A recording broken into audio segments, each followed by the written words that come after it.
पियाजे के अनुसार बच्चे किसके दौरान ध्वनियों के साथ प्रयोग करते हैं? तो पियाजे के अनुसार बच्चे किसके दौरान ध्वनियों के साथ प्रयोग करते हैं? संवेदी प्रेरक अवस्था। तो संवेदी प्रेरक अवस्था आपका करेक्ट आंसर हो जाएगा। अगला क्वेश्चन, सक्रिय अधिगम के लिए अधिगम का परिवेश क्यों महत्वपूर्ण है? तो सक्रिय अधिगम के लिए अधिगम का परिवेश क्यों महत्वपूर्ण है, क्या कारण है? इसका कारण है सहयोग के माध्यम से ज्ञान विकसित करने के लिए। तो सहयोग के माध्यम से ज्ञान विकसित करने के लिए आपका करेक्ट आंसर हो जाएगा। अगला क्वेश्चन, किशोरावस्था में निम्न में से किस अवसाद का संकेत होने की संभावना है? तो किशोरावस्था में निम्न में से किस अवसाद का संकेत होने की संभावना है? मित्र समूह को बदलना। तो मित्र समूह को बदलना आपका करेक्ट आंसर हो जाएगा। नेक्स्ट क्वेश्चन, एनईपी किस वर्ष हुई? तो एनईपी 1991 में हुई थी। तो 1991 आपका करेक्ट आंसर हो जाएगा। सो गाइस, अगला क्वेश्चन, मूल शिक्षा के समर्थक कौन थे? तो मूल शिक्षा के समर्थक महात्मा गांधी थे। तो महात्मा गांधी आपका करेक्ट आंसर हो जाएगा। अगला क्वेश्चन, आधुनिक शिक्षा प्रणाली में सामाजिक विज्ञान शिक्षक की भूमिका इस प्रकार है। तो आधुनिक शिक्षा प्रणाली में सामाजिक विज्ञान शिक्षक की भूमिका अनुदेशन के प्रकार की। तो अनुदेशन आपका करेक्ट आंसर हो जाएगा। अगला क्वेश्चन, मूल्यांकन का केंद्र होना चाहिए। तो मूल्यांकन का केंद्र होना चाहिए अधिगम। तो अधिगम आपका करेक्ट आंसर हो जाएगा। नेक्स्ट क्वेश्चन, संवेग पर नियंत्रण पाने के लिए बालकों को अभ्यास करना चाहिए। संवेग पर नियंत्रण पाने के लिए बालकों को अभ्यास करना चाहिए आत्म नियंत्रण का। तो आत्म नियंत्रण आपका करेक्ट आंसर हो जाएगा। अगला क्वेश्चन, अल्पवयस्क बच्चों के अधिगम में अभिभावकों की भूमिका क्या होनी चाहिए? तो अल्पवयस्क बच्चों के अधिगम में अभिभावकों की भूमिका होनी चाहिए अग्र सक्रिय। तो अग्र सक्रिय आपका करेक्ट आंसर हो जाएगा। नेक्स्ट क्वेश्चन, एनसीएफ 2005 के अनुसार अधिगम क्या है? तो एनसीएफ 2005 के अनुसार अधिगम सक्रिय सामाजिक है। तो सक्रिय सामाजिक आपका करेक्ट आंसर हो जाएगा। कक्षा में परस्पर संवाद से क्या उभर कर आना चाहिए? तो कक्षा में परस्पर संवाद से क्या उभर कर आना चाहिए? उभर कर विचार आना चाहिए। तो विचार आपका करेक्ट आंसर हो जाएगा। अगला क्वेश्चन, खाद्य श्रृंखला के परस्पर समूह को क्या कहा जाता है? तो खाद्य श्रृंखला के परस्पर समूह को खाद्य जल कहा जाता है। तो खाद्य जल आपका करेक्ट आंसर हो जाएगा। अगला क्वेश्चन, वन प्राणी समूह वन प्राणी सप्ताह प्रतिवर्ष माना जाता है। तो वन प्राणी सप्ताह प्रतिवर्ष कब माना जाता है? अक्टूबर के प्रथम सप्ताह से। ये आपको ध्यान रखना है। 1 अक्टूबर से 7 अक्टूबर तक वन प्राणी सप्ताह मनाया जाता है।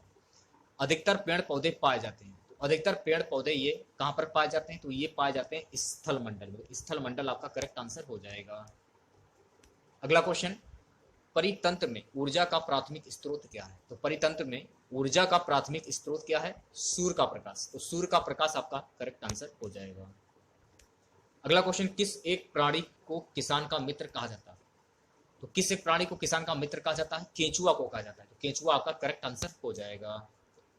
अगला क्वेश्चन, क्लोरोफिल में पाई जाने वाली धातु कौन सी है? क्लोरोफिल में पाई जाने वाली धातु है मैग्नीशियम। तो मैग्नीशियम आपका करेक्ट आंसर हो जाएगा। एमपी टेट के पेपरों की एनालिसिस पाने के लिए चैनल को सब्सक्राइब जरूर करें और फ्री में पीडीएफ पाने के लिए हमारा टेलीग्राम ग्रुप जरूर ज्वाइन करें। टेलीग्राम ग्रुप का लिंक जो है वीडियो के डिस्क्रिप्शन में दिया गया है। मैं बार बार बोल रहा हूँ और फिर से बोल रहा हूँ, टेलीग्राम ग्रुप जरूर ज्वाइन करें आप लोग। क्लोरोफिल में पाई जाने वाली धातु कौन सी? तो क्लोरोफिल में पाई जाने वाली धातु मैग्नीशियम। ये आपको ध्यान रखना है, ठीक है। नेक्स्ट क्वेश्चन, ओजोन पर का हाश निम्न में से किस परत पर हुआ है? तो ओजोन पर का हाश जो है किस परत पर हुआ? दक्षिणी ध्रुव पर। दक्षिणी ध्रुव आपका करेक्ट आंसर हो जाता है। भारत में बिहार के सापेक्ष जम्मू कश्मीर और गोवा की स्थिति क्या है? तो भारत में बिहार के सापेक्ष जम्मू और कश्मीर और गोवा की स्थिति है उत्तर पश्चिम जम्मू कश्मीर, दक्षिण पश्चिम गोवा। ये आपको ध्यान रखना है, ठीक है। कौन सी अदिश राशि है?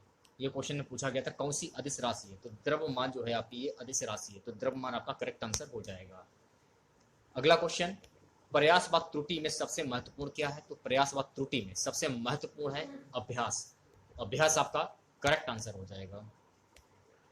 सामाजिक अधिगम आरंभ होता है। तो सामाजिक अधिगम आरंभ होता है संपर्क से। तो संपर्क से आपका करेक्ट आंसर हो जाएगा। अगला क्वेश्चन, बालक का भाषा शिक्षण की शिक्षा देने का माध्यम होना चाहिए। तो बालक की भाषा शिक्षण की शिक्षा देने का माध्यम जो है वो होना चाहिए मातृभाषा। तो मातृभाषा आपका करेक्ट आंसर हो जाएगा। अगला क्वेश्चन, भाषा की प्रथम सार्थक इकाई होती है। तो भाषा की प्रथम सार्थक इकाई होती है शब्द, ये आपको ध्यान रखना है। तो शब्द आपका करेक्ट आंसर हो जाएगा। अगला क्वेश्चन, उसने परिश्रम तो बहुत किया परंतु सफलता नहीं मिली। उसने परिश्रम तो बहुत किया परंतु सफलता नहीं मिली, तो इसमें कौन सा वाच्य होगा? तो इसमें हो जाएगा संयुक्त वाच्य। तो संयुक्त वाच्य आपका करेक्ट आंसर हो जाता। आलोक का विलोम शब्द पूछा गया था, तो आलोक का विलोम शब्द क्या होगा? तो आलोक का विलोम शब्द होता है अंधकार, ये आपको ध्यान में रखना है। अगला क्वेश्चन, वन्य जीव सुरक्षा अधिनियम कब पारित किया गया था? तो वन्य जीव सुरक्षा अधिनियम सन 1972 में पारित किया गया था। तो सन 1972 आपका करेक्ट आंसर हो जाता। अगला क्वेश्चन, भौगोलिक अध्ययन में कितने प्रकार के पर्यावरण शामिल हैं? तो भौगोलिक अध्ययन में कुल 2 प्रकार के जो पर्यावरण हैं वो शामिल हैं। अगला क्वेश्चन, मरुस्थल में पर्यावरण होता है, तो मरुस्थल में पर्यावरण होता है असंतुलित, तो असंतुलित आपका करेक्ट आंसर हो जाता। अगला क्वेश्चन, अवशिष्टों के अपघटन करने के कारण उसे प्राकृतिक संरक्षक कहा जाता है। तो अवशिष्टों के अपघटन करने के कारण उसे प्राकृतिक संरक्षक कहा जाता है सूक्ष्म समुदाय, तो सूक्ष्म समुदाय आपका करेक्ट आंसर हो जाता। अगला क्वेश्चन, अपघटक किस पोषण स्तर के जीव हैं? तो अपघटक पोषण स्तर 4 के ये जीव हैं, पोषण स्तर 4 आपका करेक्ट आंसर हो जाता। अगला क्वेश्चन, हवा की उपस्थिति ऑक्सीजन का प्रतिशत लगभग कितना होता है? तो हवा की उपस्थिति में ऑक्सीजन का प्रतिशत 21% होता है, 21% आपका करेक्ट आंसर हो जाता। अगला क्वेश्चन, प्रवचन विधि किस शिक्षण विधि से संबंधित? तो प्रवचन विधि जो है ये शिक्षण विधि से संबंधित, शिक्षण विधि आपका करेक्ट आंसर हो जाता। अगला क्वेश्चन, भाषा शिक्षण के मूल कौशलों में सबसे अंत में किस कौशल का शिक्षण कराना चाहिए? लिखने का कराना चाहिए। नेक्स्ट क्वेश्चन, भाषा शिक्षण में मूल्यांकन उपागम का प्रवर्तक कौन है? तो इस क्वेश्चन का आपको आंसर आपको कमेंट बॉक्स में बताना है कि भाषा शिक्षण में मूल्यांकन उपागम का प्रवर्तक कौन है। तो आज के इस वीडियो में बस इतना ही। आशा करते हैं आज का वीडियो आप लोगों को पसंद आया होगा। वीडियो अच्छा लगे वीडियो को लाइक और शेयर जरूर करें। चैनल पर नए हैं तो चैनल को सब्सक्राइब कर लें, पास ही में आपके बेल आइकन होगा उसको भी दबा लें। इससे